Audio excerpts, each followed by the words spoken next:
In Lesson 1, we learned that schemas apply to people.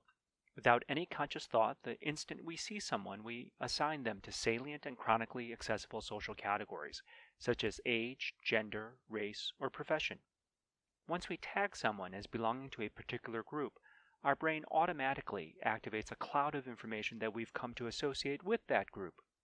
These associations then potentially influence how we think about and interact with that person.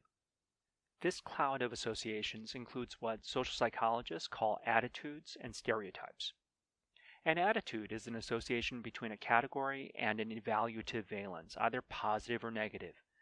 Attitudes are like gut feelings, a general like versus dislike, hot versus cold, thumbs up or thumbs down. We hold attitudes about all sorts of things. For instance, you might have a negative attitude toward large rats, but a positive attitude toward plump hamsters. A stereotype, in contrast, is a more specific association between a category and a particular trait. When you think of the category snakes, you probably think of the trait venomous. We know that not all snakes inject toxins when they bite, but there's a strong association nevertheless. Stereotypes also apply to people. Some groups are considered athletic, whereas others are assumed to be good at math. Some groups are seen as natural leaders, whereas others are seen as natural caregivers. Take me, for example. When you see my face or read my last name, your brain hashtags me as Asian, and the attitudes and stereotypes you associate with that category are automatically activated. If you have a positive attitude toward Asians, you might smile at me just a little bit more when I approach you at a lunch table.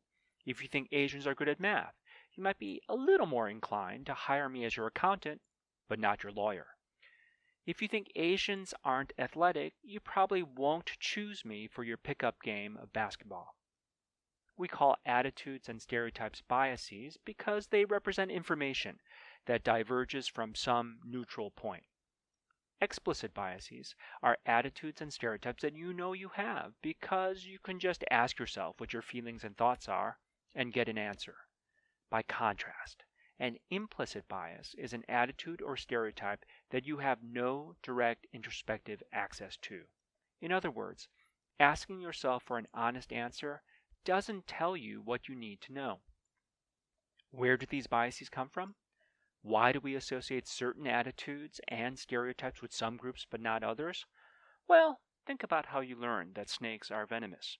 Or think about why certain smells or foods give you a warm feeling of home. It's through exposure in a particular context. Sometimes that exposure is through direct contact. Other times it's through secondhand or vicarious contact, mediated through stories, books, movies, social media, and popular culture. It's no different with people. Pause for a moment and think about your attitude toward Native Americans. Also, what traits do you associate with them? How did you learn all this? Was it through direct interaction? If it was more vicarious, how accurate and representative do you think those exposures were? Because we are aware of explicit bias, we're often mindful about checking them for accuracy, appropriateness, and fairness. Most of us actually strive to revise our prior attitudes and stereotypes on the basis of better information. But this sort of self-correction doesn't go on with implicit bias because we don't even know we have them.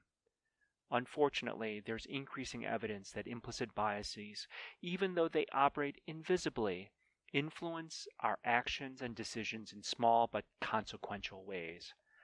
Still curious? Skeptical? Don't miss Lesson 3, Real-World Consequences.